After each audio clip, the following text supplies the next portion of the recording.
Today I'm going to show you how I seam the crotch of these baby trunks. It's not my most commonly used technique, but it's a very good one when you want a neat seam that binds off both pieces and seams them simultaneously. It's not very bulky, and it involves using some kind of stitch holder. You will see me use this circular needle. Mine actually has a bend in it which occurred by accident, but I use it to advantage. It's on a steel cable. It's a very, very thin one, something like 2 millimeters, although I have worn off the markings. I like the steel for this purpose, though I don't really enjoy knitting with it because it is very smooth and slippery. I knit with bamboo when I'm using hand knitting needles. So you could use this or any stitch holder that you like, or waste yarn. We'll get the same place either way, but you'll see me using this. And this is the seam that we're going to make. The infant pants are from a collection I'm working on. The book will be available soon. It's all in cotton fair yarn. Includes adult things and whimsical things and a few baby things. I'm ready to take off the crotch of this pair of baby pants, and I'm going to use this circular needle to do it. I've got a stopper placed on one end so my stitches don't get any naughty ideas.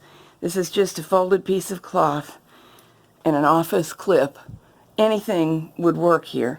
I just don't want the stitches to slide off the other end, and I'm using a very slim steel circular needle. And I'm going to use it both to remove the stitches and to hold them while I wait to do the next thing. Let me move the camera, try to get you a better view. I'm going to lift with my hand, which I wouldn't necessarily usually do, but you'll be able to see better. The point of my needle is going into each stitch, and this is small. It's a 2 or 3 millimeter needle.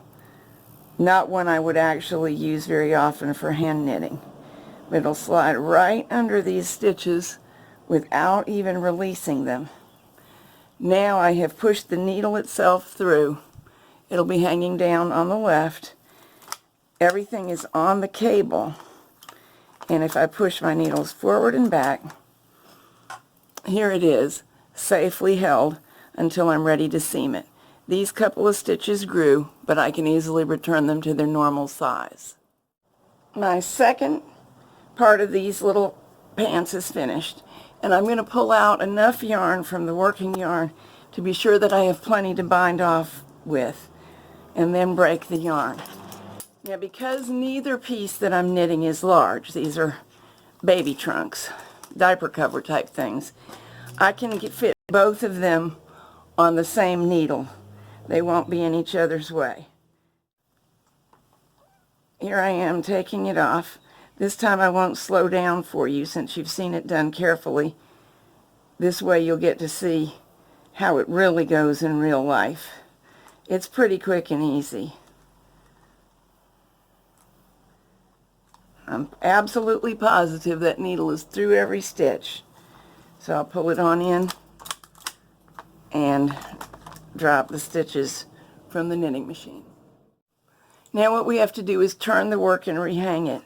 It was being knitted like this. The purl side always comes down towards us. But I need the knit side towards me now to do the seaming. So I'll just treat this as I would any other holder and pull the stitches from the needle, the hand knitting needle, and place them one by one on the machine needles. While I do this, let me explain that this works for any seam. If it was a larger garment, an adult garment, you might prefer to use 2 circular needles.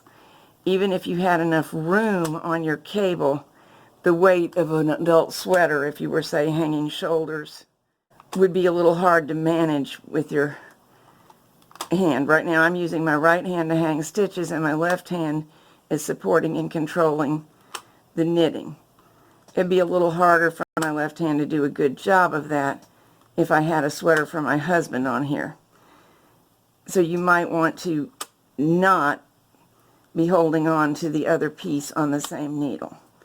Here we are. That's rehung. Now I want to hang the other piece of knitting. Normally, we want the right sides together. Here's my right side.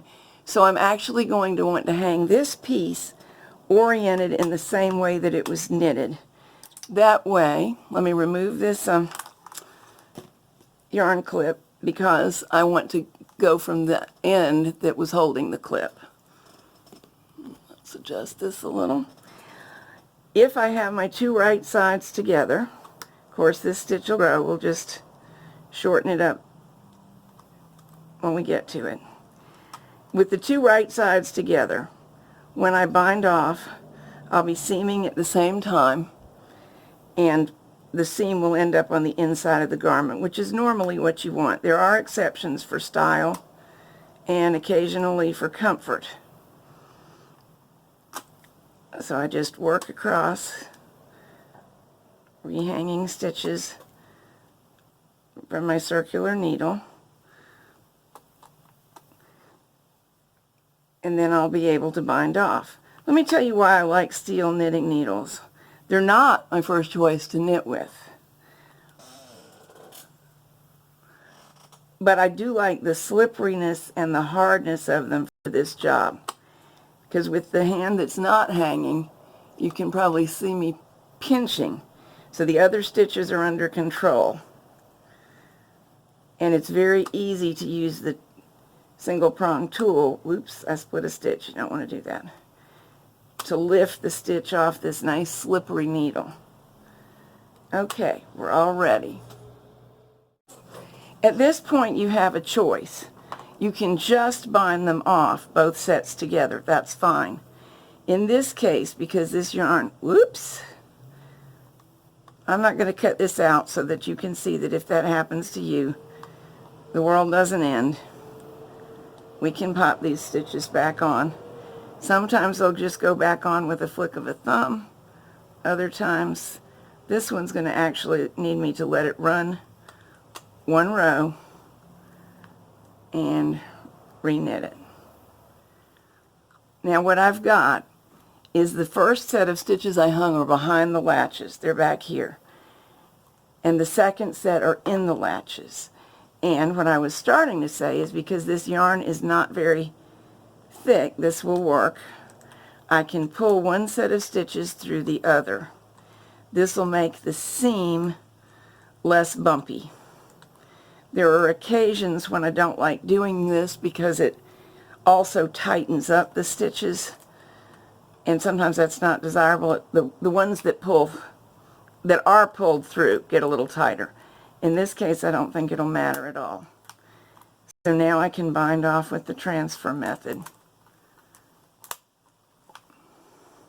You could bind off with other methods too.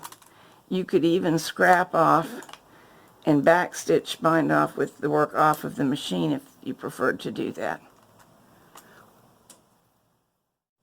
I'm all the way across except for one stitch. There it goes. And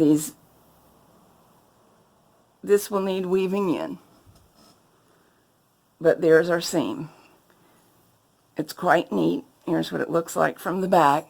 It's smoother than it would be if I had two bind-offs and had seamed behind them, which is another method I actually like and use a lot.